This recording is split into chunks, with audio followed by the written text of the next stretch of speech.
So Amit, it's it. I guess we should start.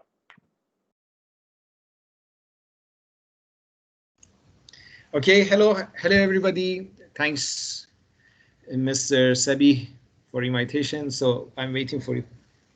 Yeah. Okay. Uh, so hello everyone. First of all, thank you for joining us. I hope all of you are safe. I'm really happy that all of us are eager to learn something during this pandemic event. So we'll start off with the introduction. I'm Mohammed Sabi, a computer science graduate from University of the Punjab, and I am currently working as a software engineer at Conference Limited. This is my first event for Deep Learning AI Community Lahore, which has been really active for the past month. I've managed many events, but this is my first virtual event, so I'm really hoping that this turns out to be a good one. And our respected speaker for today is Omid Safarzada. He is currently working as a lead data scientist at the Bank of Azerbaijan. He has several years of experience in deep learning model and algorithm research, accompanied by AI, big data, product development, and deployment. He has also worked as an AI researcher at AK Bank and Edessa, Turkey, and he is really proficient in business applications of DeepNLP, and that is exactly what we are going to discuss in today's event. So, thank you so much, Amit, for joining us today. Thanks for having me here, and thanks everybody to join our meeting today. So, today we are changing the traditional online session structure for a more interactive QA-based event, where for the first half of the event, I have some questions covering the theme of our event. But don't worry, in the other half, we'll give you guys the opportunity to ask any questions you want. So, Omer, would you like to say something, or shall I begin with the first question? Oh, let me introduce myself as well. So I am lead data scientist at International Bank of Azerbaijan. This is the biggest bank in Azerbaijan. Before I was team lead also and principal AI researcher at Akbank Turkey, which is the second biggest bank in Turkey as well. And before that, I was working with a startup company in the credit scoring field.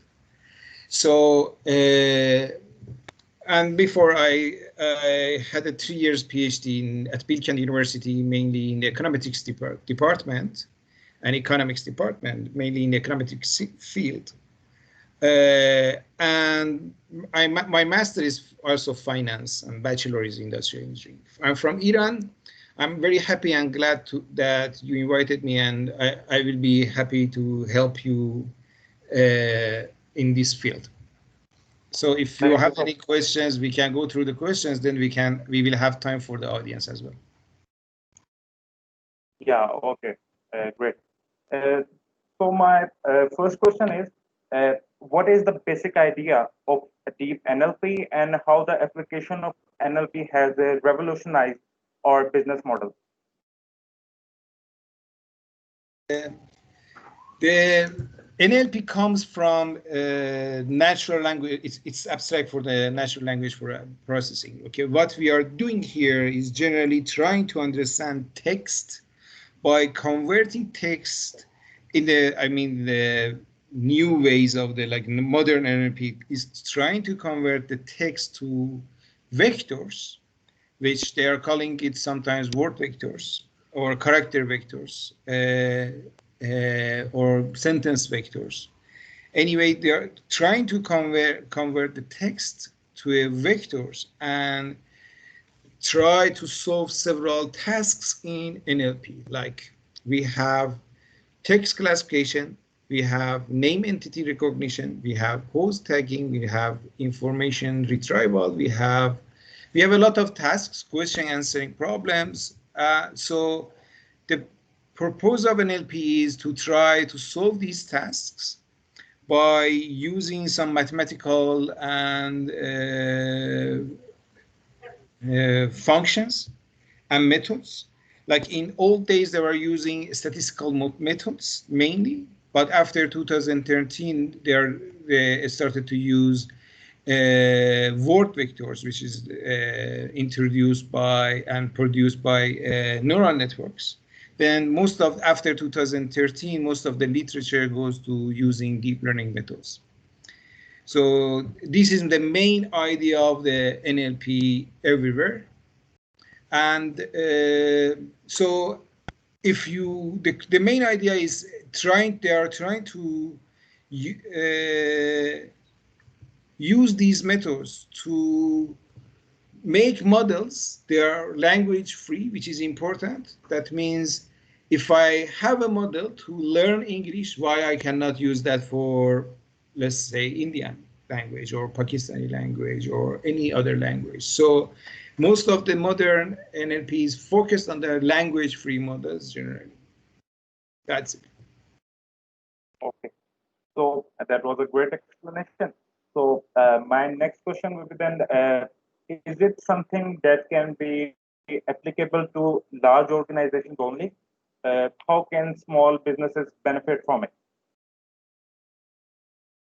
Well, it's not about the size of the organization. Like I have seen startups that like they make some text classification, just text, their job was just text classification in legal and area domain. Like they were trying to classify the legal documents, or they had like I remember that one company was in United Kingdom. They had a contract with the government to classify all the regulations and regulated documents issued by the UK government.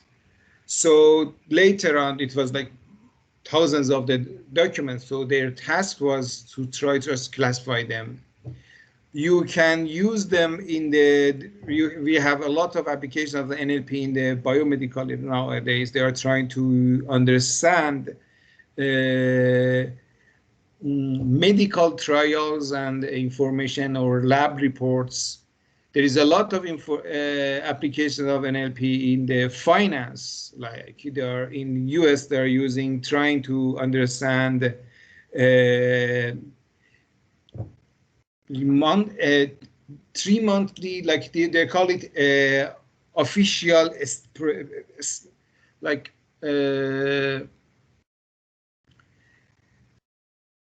official documents of each company, like income statement or budget cash flow, which are generally reported by the companies in the stock market.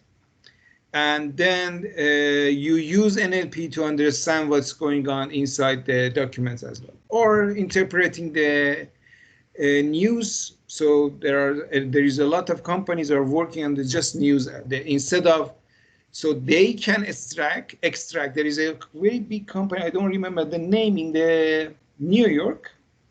It's a New York-based company. They have a contract with even UN and most of the agencies, news agencies.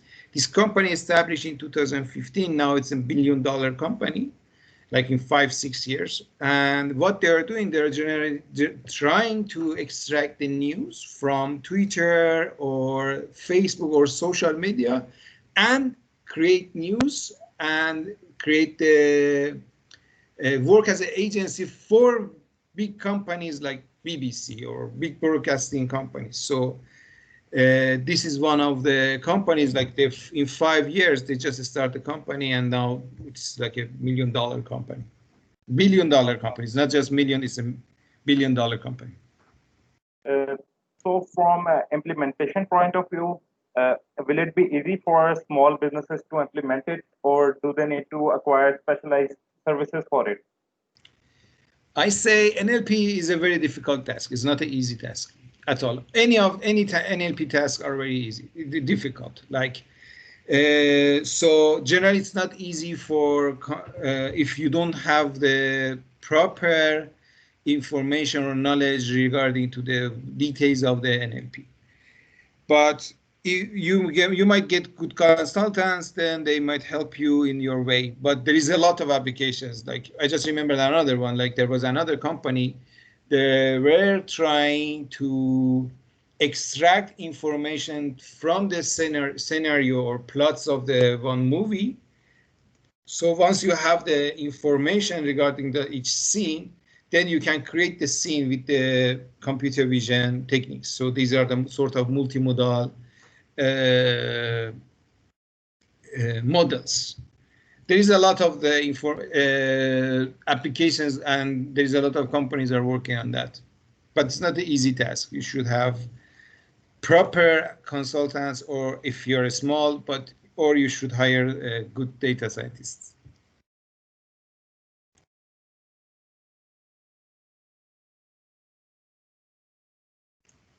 Okay, and next question.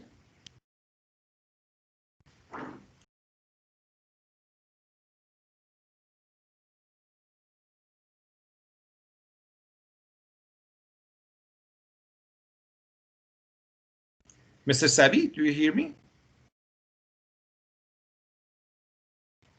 Guys, I think we lost him. Yes. Do you hear me? Anyone hear me? Please raise your hand if you hear. Yes, yes. Thank you. My video, I guess, internet connection, sorry. So, yeah. Thanks. So I think people I are hope hearing that that answer would have helped a lot of business people over here. Yes, for me? What's your next question? Sorry. Yes, sir, we can hear you.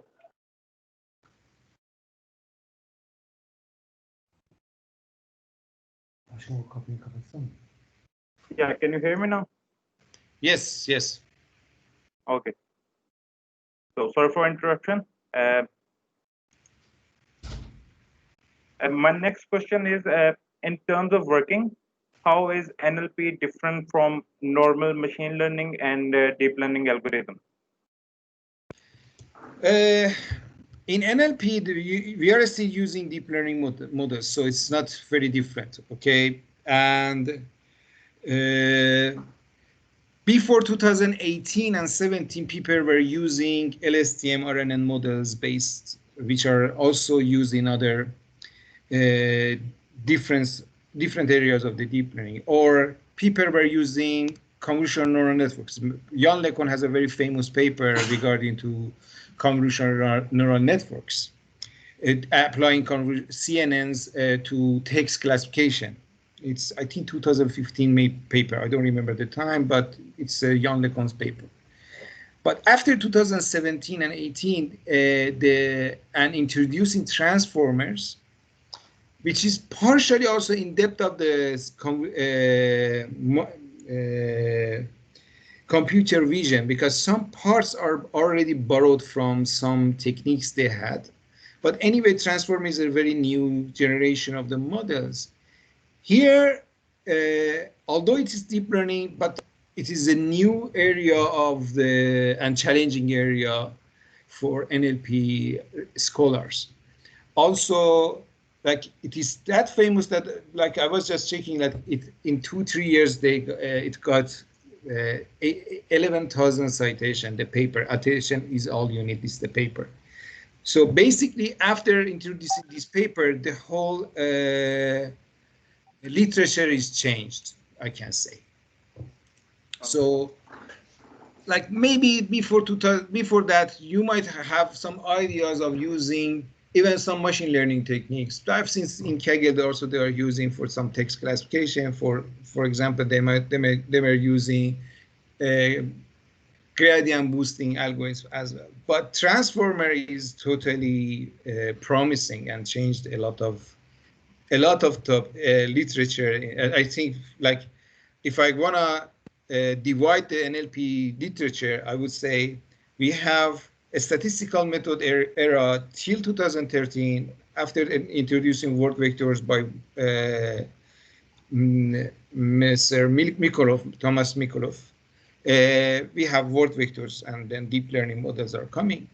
After transformers, it's new, like, it's totally new area. Like, you should start to read. If you want to know, you want to be good NLP developer, you should know transformers. after transformers, like we have the BERT and GPT-3, that which is just introduced. Okay. So our next question is, I guess, quite important one. So, does the future of NLP indicate that humans would lose their jobs? Definitely. Unfortunately, but yes. So if some people say, okay, this machine learning, deep learning will help create a lot of jobs. Yeah, we'll create a lot of jobs to label the data. We'll create a lot of jobs to help the machine learning to understand better. But we will lose our jobs, definitely. What we can do, we can learn it, but I'm not sure myself. So I try to study every week, but I'm not sure what to do for the future because it's really, really scary. A lot of people are losing their jobs right away. This is like a technology concern. It's not, and this is the type of the capitalism area, right? Uh, so, as a developer, I also need to ask, am I secure? Because GitHub is really working on making models to understand code. Like, so, what do you think about that? Well, unfortunately, I have bad news for you. You will lose your job maybe not now, but maybe in 10 years, 5 years, because if just check the GPT-3, like these language generation models, they are becoming better and better each time. So old days, you needed someone to transfer your Python code to C++, so to get better performance. GPT-3 is right now doing that, okay? Or, sorry, you had a Java code you wanted to transfer to C++. If machine learning can do that, if NLP can do that, definitely this can be applicable for any other language, right? So developers, if the whole point of developing is just scripting, scripting is already possible by NLP. And like I mean NLG, okay, natural language generations. If it is about creating new ideas and new algorithms, then it's still we have our jobs. And uh, what about data scientists? Because Yeah. I have till now I haven't seen any model which can do the task related to a data scientist job, like gathering and cleaning data automatically himself and predicting based on those data. So what about that? You're already doing that. Like we have AutoML, which is Google's technology. Google is working on that for several years. And you know, in Kaggle, they put in several competition. They beat everyone. Like AutoML beats every other competitor there. Also, there is a new model in this. They are using GPT-3 to create cross models. So you might say, I need a model which classifies I have five, let's say, labels. I have this amount of data. I need a model. So the GPT-3 generates cross model already. So, so be like in like 2-3 years ago, like as a data scientist, you might say, "Oh, now I can create a cross model." Nobody knows. Like I know TensorFlow better than others, or like I had some scripting skills or some modeling skills. But right now, this model is so definitely. Me as a data scientist, I might lose my job sooner than everybody else. So this is not that something that I can avoid or I can say, oh, guys, please stop it. But what I can do is join in the whole research teams at least sometimes or do some research. So to uh, to just postpone and my losing to job time. So my unemployment will be like 5 years later, not just now. Okay. Uh, talking about the future, what are some applications which deep NLP hasn't been able to achieve yet or haven't explored yet, but may be possible in the future? Possibly in future, it is possible. I don't know about that, but a lot of like information relation extraction. These topics are unsolved topics still. Like they are working on that. Like, but still, okay. For example, you have a video. There are some people are talking, so distinguishing who is talking and what is he's following, the dialogue he's following is very difficult.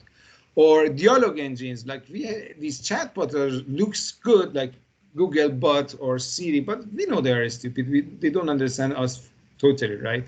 So dialogue flow itself, like they call it dialogue engine or dialogue flow detection and generation, is a very difficult task. They are working on that. They have very good achievements.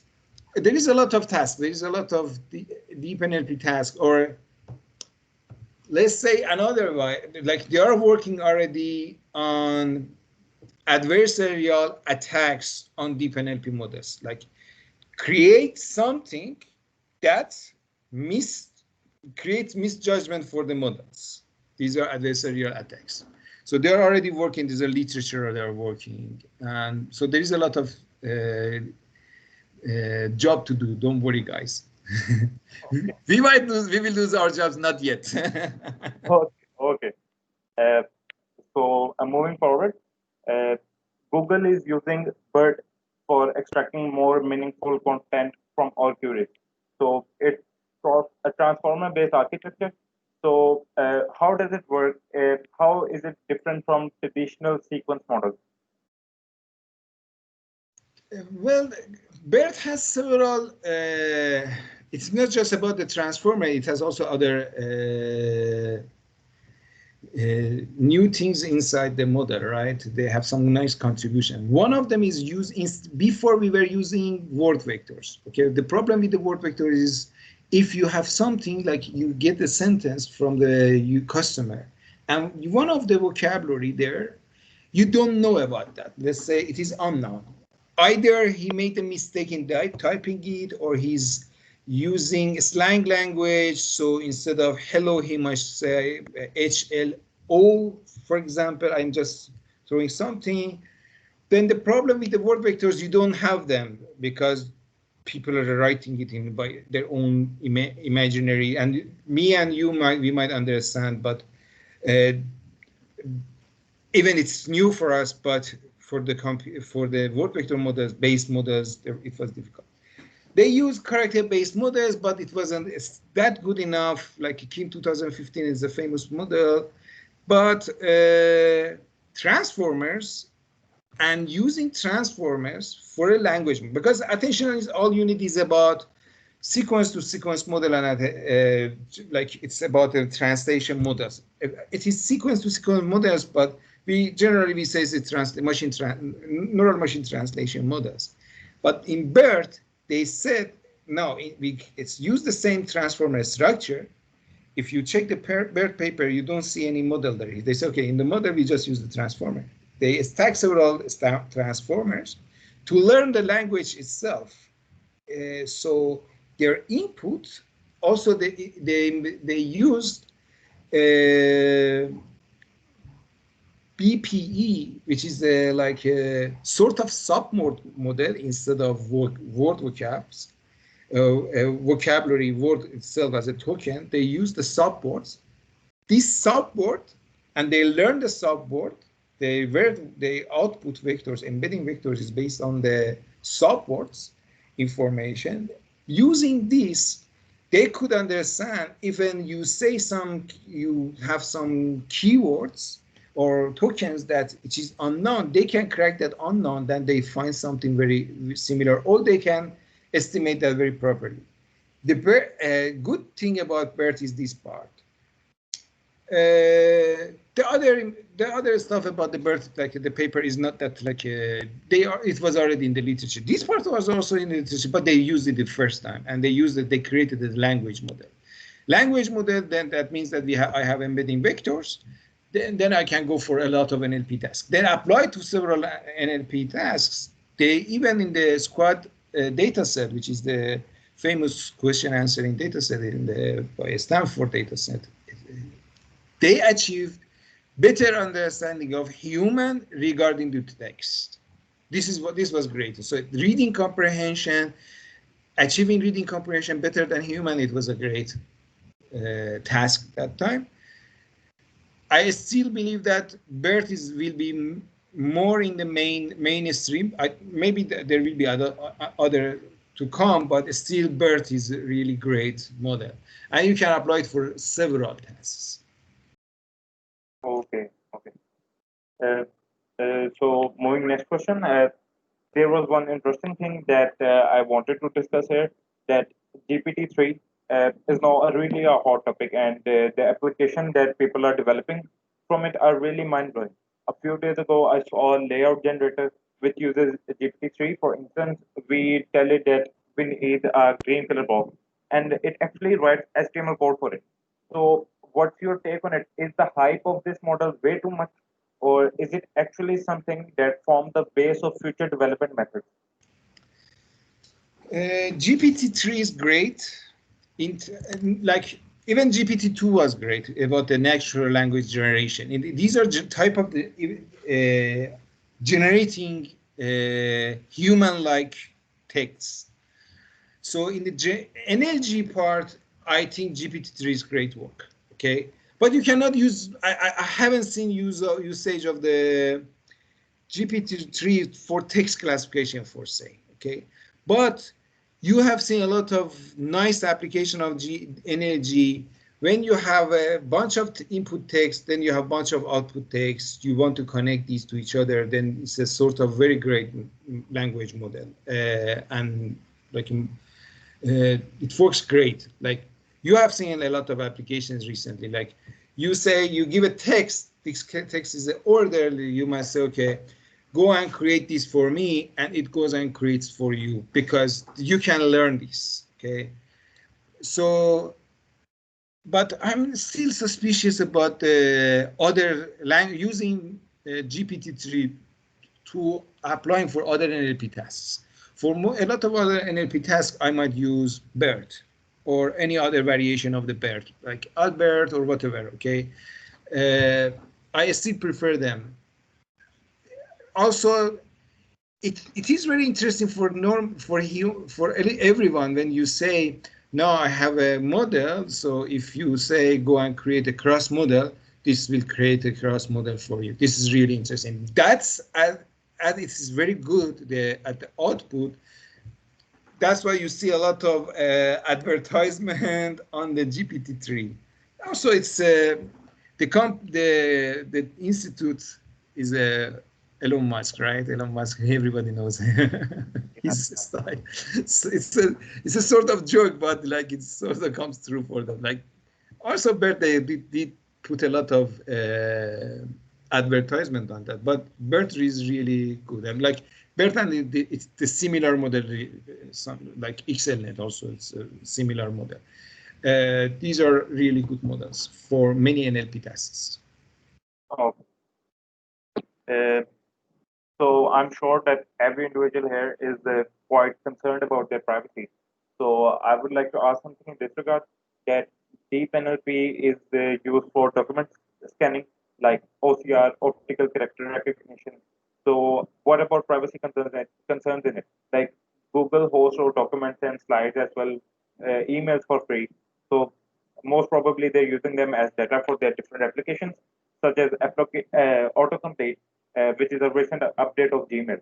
So, what's your take on that?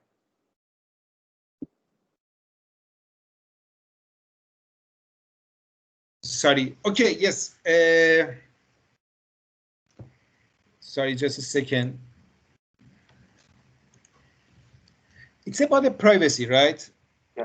Your concerns about privacy, let's say, first of all, let me explain something about the OCR. OCR is a computer vision, was a computer, they started in the image processing. Then later on, they learned it.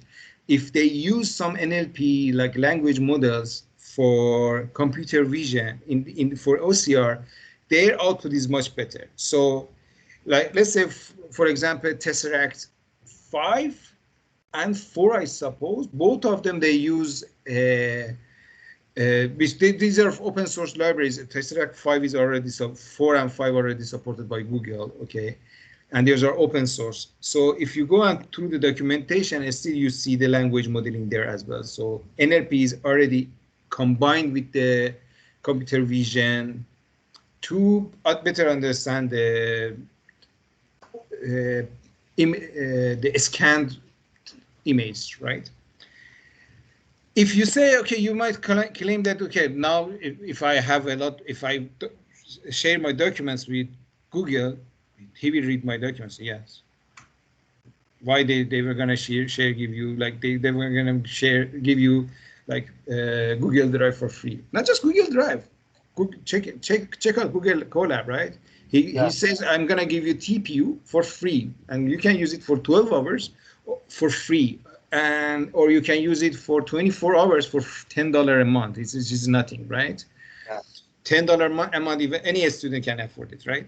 So why they're gonna do that? Why they are doing it? Because they need your code, they need your data.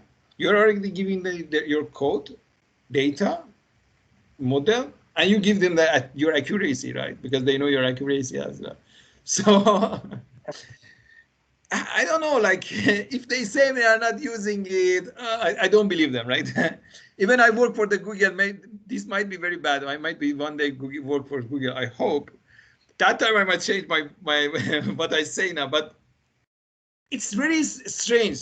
Nobody gives you anything free, like, right? Yeah. So if Facebook says we don't read the message, I'm not sure, okay? Or we do end-to-end encrypting, I'm not sure. It's up to them. Like we know Facebook, how we know how they created Facebook itself, right? So we know their story. If somebody is doing that, so why not using the facilitations that the facilities they are providing for you for free? So they need that. So and the privacy is not just that. Like there is a lot of applications right now. They are saying, okay, government like they scan your hand or they scan your face to make some funny faces. So what they are doing, if they are generally collecting a lot of faces and selling it to, because go and check, you don't have any, if you want to create a face detection model for a commercial use, you don't have any free data sets, right? All of them are for research, you can use them, but for commercial, they're banned for commercial use, right? So you should pay for it. And these are not like, these are not free at all. These are very expensive models. If like 3-dimensional model face data is very expensive. So yes, your concern is true. They're gonna use it, and they're already using it, or they were already using it for the whole time, right? Google there is no he doesn't hesitate even to read your emails, right? You write the email, then he says, oh, do you want to write this way, and can I correct it for you? So what is he doing? He's reading my email, right? Which is the most, I should have a lot of concern about the privacy there, right? But he doesn't care. Okay. So moving toward my last question, as in most NLP application, either it is a chatbot or sentiment classification, we need to collect data from public websites, example Facebook, Twitter. So the data is in bulk and usually has a low veracity. So is this the main reason for failure in NLP applications? No, like, because as I told you before, it was if you were going to reading the Facebook comments, sorry, and or Twitters or like the social media data, it was really hard because you were dealing with the word vectors and character-based models. But with the transformers and BERT, it is much easier. But the problem is, as you said, these are also, there is a lot of information there. Like, let's say you want to extract one event extraction from the social media. Okay, let's say in a minute you see 200 tweets or 1,000 tweets or 5,000 tweets, and they are using same hashtag or similar hashtag. So people are talking about something, and you want to create a model to extract what they are talking about. Okay, so maybe they are talking about one event, and me, I'm tweeting just about when it is happening. You might tweet about where the location. Somebody else might relate to who is there and how many people are there, whatever, right? So extracting all the information relating one event from different comments or tweets is really difficult, because people also are making their own language, right? People are also advancing. We are, as a human, we are also advancing our language. In any language, we are using a street talk and slang words a lot, and we are creating new ones. Something you might say something, and I want to just check it, and I should think, I say, oh, he means that, right?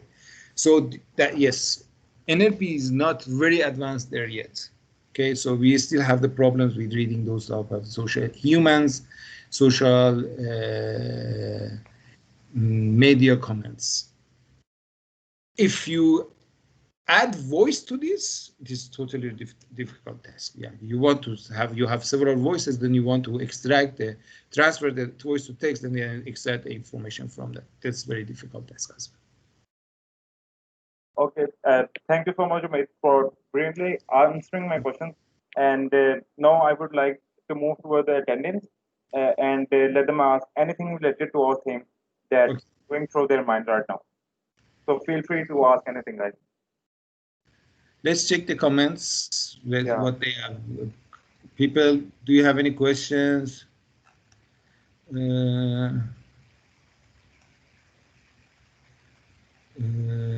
Mr. Surush, I think he has a question, right? Surush Faridan. Am I right? Yeah, he raised your hand. Oh, no, I think he doesn't. Yeah. Okay, anyone has a question, he can raise his hand, so then he can join us.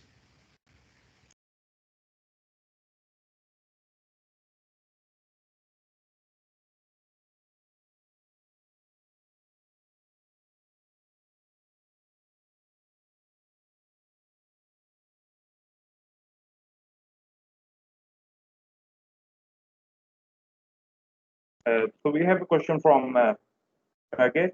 So what do you think about using deep learning and NLP technique for detecting fake news, and how accurate they can be? Fake news detection is also a very important task and one difficult, because first you should extract what is the true, and then you should extract the if this news is also fake or not. Like this is the research area is focus. Facebook is already putting a lot of investment on that because the U.S. Senates, they are every time they are calling this dude Zuckerberg to come there and answer about why they are not deleting and eliminating fake news. So there is still a lot of problems. It's not just that, like recently Facebook announced the competition. The competition is about fake meme detection, insult detection, but using memes. Like you have a photo and you have a comment. Photo itself is a nice photo. Comment is also positive, but when you combine both of them together, you get an insult. So the problem, they published a paper, but they said, no, we make a competition to get better accuracy. So the problem is you have a nice photo, like this might be a photo of any animal. If you use that photo for any computer vision, like solo models, not multimodal models, you say, okay, object detections, they say, okay, what is inside that photo? You might say, okay, this is animal, let's say horse, whatever, okay? Or let's say in Iran, we call donkey as a insult to someone to humiliate him as he's an idiot, right? I don't know about the other language cultures. So if I say you're so smart as a compliment to someone, you say, okay, this is a very good compliment. Okay, in NLP, still you say it's nice.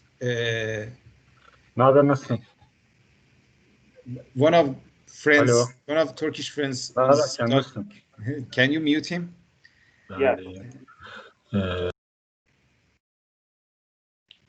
So if you combine this with a donkey photo and put it in as a compliment, put it in someone's page, then it's not a compliment anymore, right? It's a bad insult.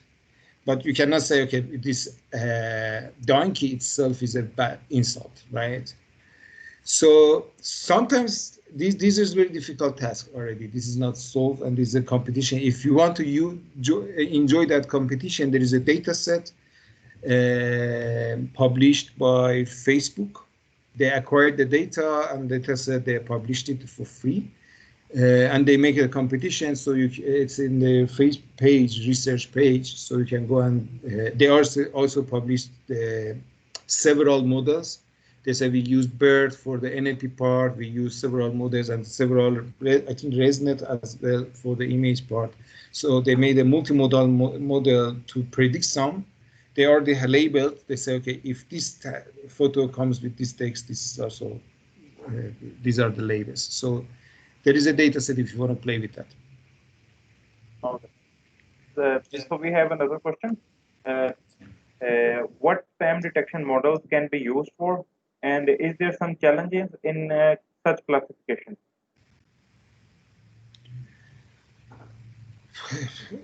Spam detection is like you should have you should create your own train set, right? Because you don't know what email. Let's say you're talking about emails.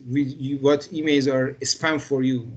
Okay, I might flag some emails as a spam, but you might not do that. So you should create a train set. But this is sort of text classification, right?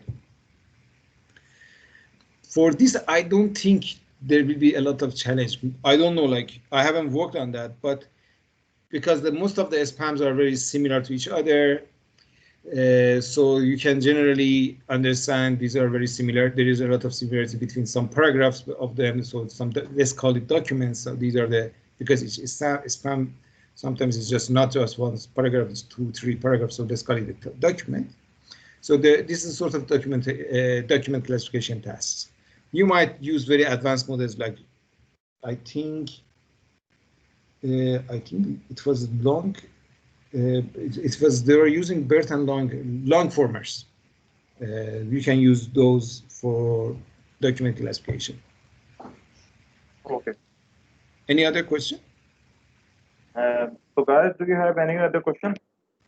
Feel free to ask. I think Jack asked some questions, open source libraries. I'm using the same libraries as everybody is using, like GenSim.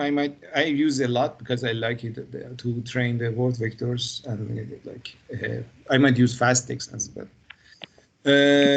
Other is just Keras and TensorFlow. Most of the models are open source, so you can use it for free. If I want to find the papers code, I look at the there's a website, codes with the source. Code with paper, yeah. Codes, papers with the code. Papers sorry. with code, yeah. Paper. I check that one. Or if it's very new, there might be bags. So also I might use transformer library, which is a lot provided by Hugging Face company. These are very nice and good. I normally use them. Oh. Mr. Suresh is asking, can you please name some example of using NLI in other industries? I mean, NLP, maybe he type NLP. Yes. I don't understand that. What you mean other industries? I don't understand. Like, I know, like NLP, you can use it in a lot of industries, right? Is a natural language interface. Interface, inference, Inference. inference. Okay, like you can use it for chatbots. Chatbots is used for a lot of language, a lot of industries. I don't understand your point. Let's check other question. Can you please tell me more about when to begin? Okay. If this is a very nice question, how to start with DeepNLP? Okay, I give you a very difficult course. This is a Stanford CS224N. Let me write this here, 224N. Just Google it, you will find it. There's a great course by Professor Manning and his assistants. You might have difficulties, but this is a great course. Everywhere, it's like sort of a standard everywhere.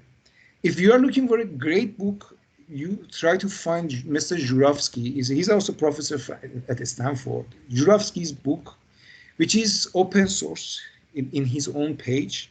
So he's also, the great thing about this book, he's updating each, I don't know, each 3 months or each 6 months.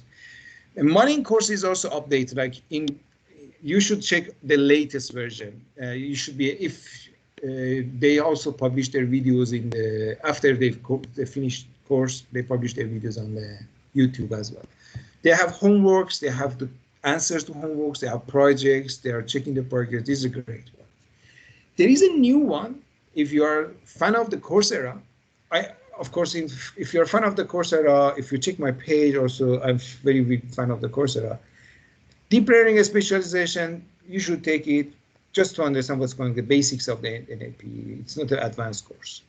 TensorFlow in practice, or they're also changing the name TensorFlow for professional something. That's also a very basic course. You should take it. You should know it. These are very basic. There is another one. It's not that basic, but it's still basic. NLP specialization. They just introduced that. They have, I think they already announced 3 courses. 3 courses. There is another one that they haven't announced it, or maybe I don't know. So that's also a good one. That's provided by Stanford professors. These are the ones I am very big fan of them. CS224N is a great course because Manning is just explaining the math part. They also provide some coding part in Jupyter, Python, and stuff.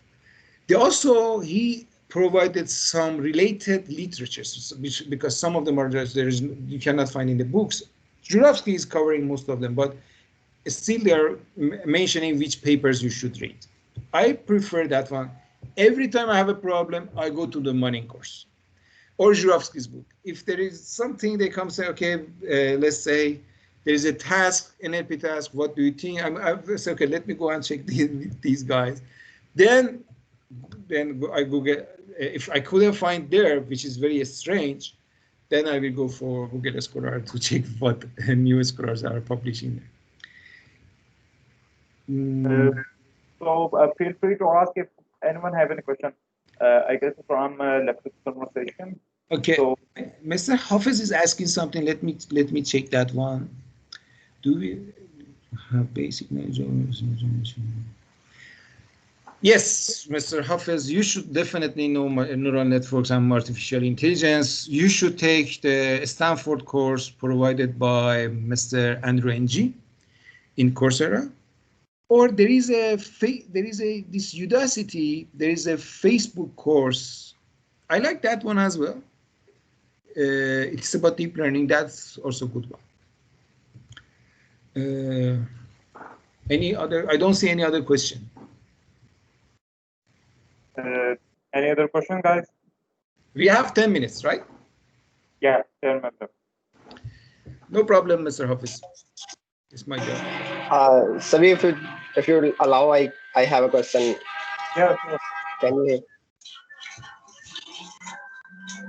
Thank you so much, Amit, for this great session. You were talking about that tasks are very difficult in NLP and for business purposes also.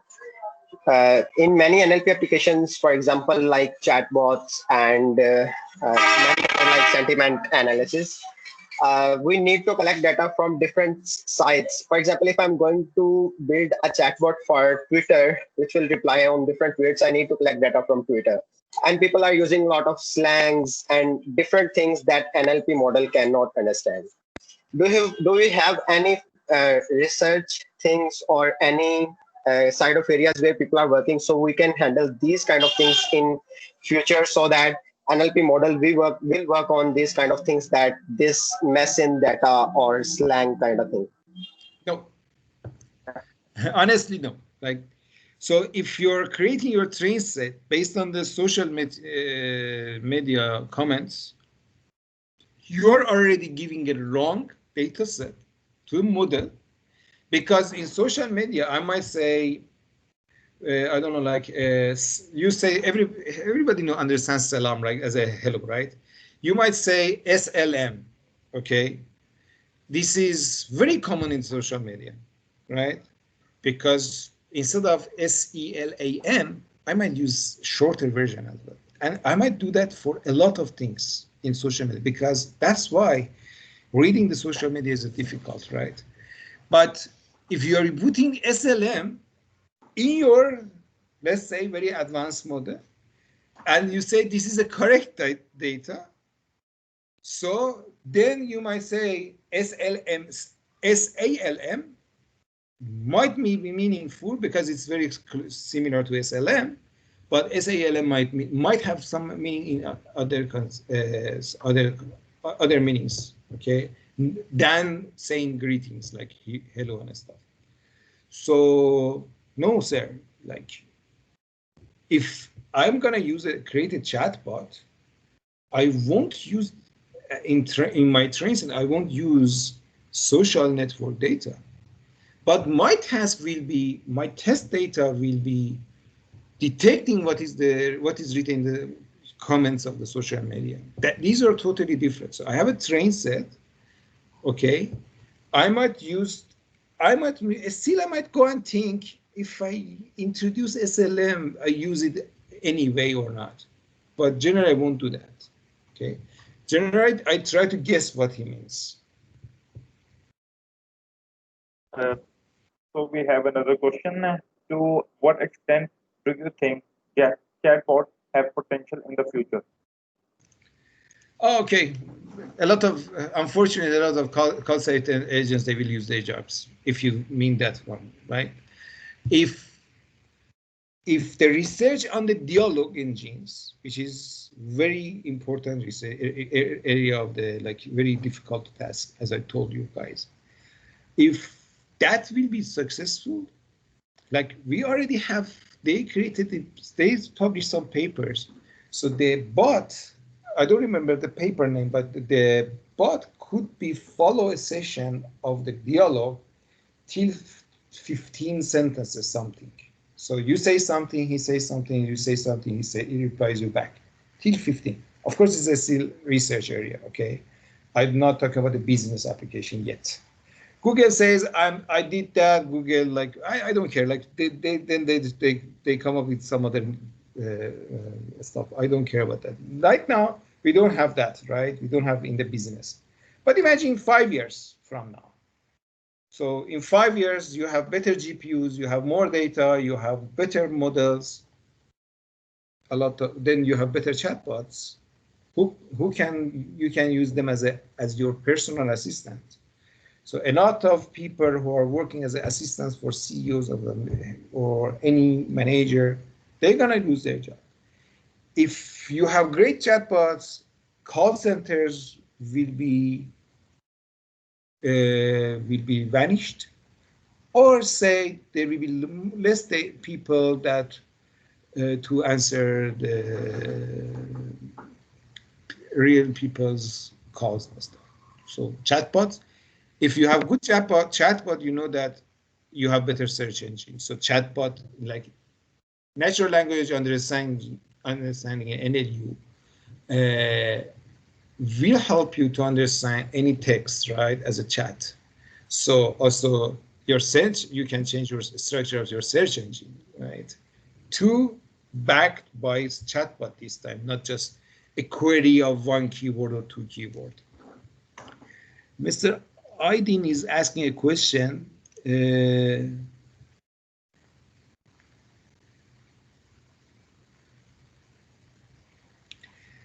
I still work on NAR. The part of a speech, I'm not sure. Okay. If you want to develop a chatbot, I don't know where we can use the part of a speech tagging and stuff, but NER, yes, still we're gonna need it. And if you check the BERT paper, one of the tasks they test BERT model is on the NER task. They also explain how to use BERT for the NER tasks.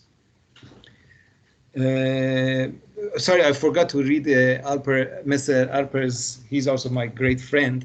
The question, he was asking if after BERT and GPT, do we still need to work on the part of a speech and NER models? I think yes. Mrs. or Mr. EZ asking question, to what extent do you think chatbots have the potential? I just explained that. Do you think the futures and small companies would use NLP for improvement of their work? Yes, everybody will use it. You have no other option. You should definitely use it. Any other questions? Or we have 5 minutes, right? Yeah, 4 minutes now.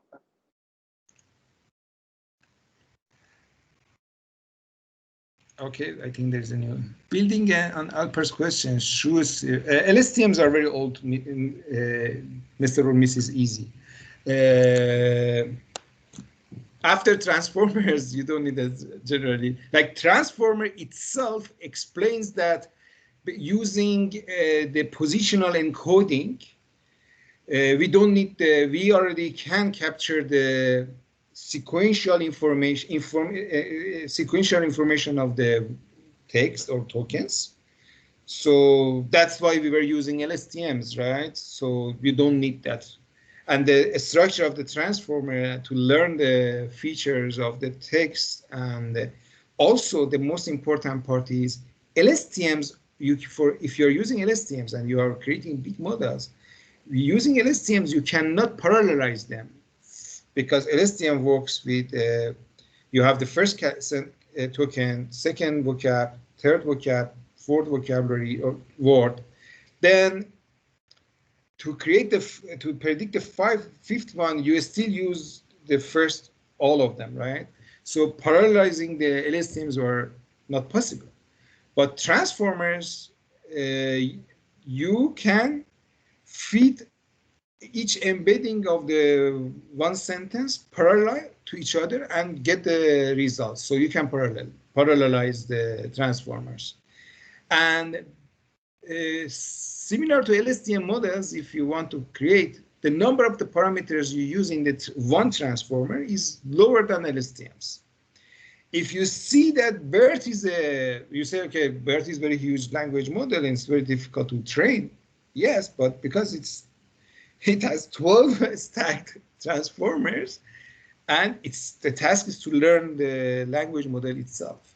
So if you might still use the LSTMs for a lot of tasks, but if you want to use the BERT, I don't know, because if you are using the fine-tuning the BERT, let's say, after you have the BERT, if you are using for a text classification, you just create a simple dense vector after the pre-trained model, BERT model.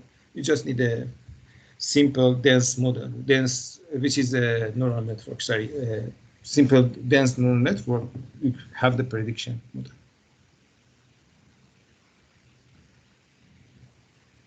Yes, if not just one, if you use one the question is, the transformer needs expensive computation.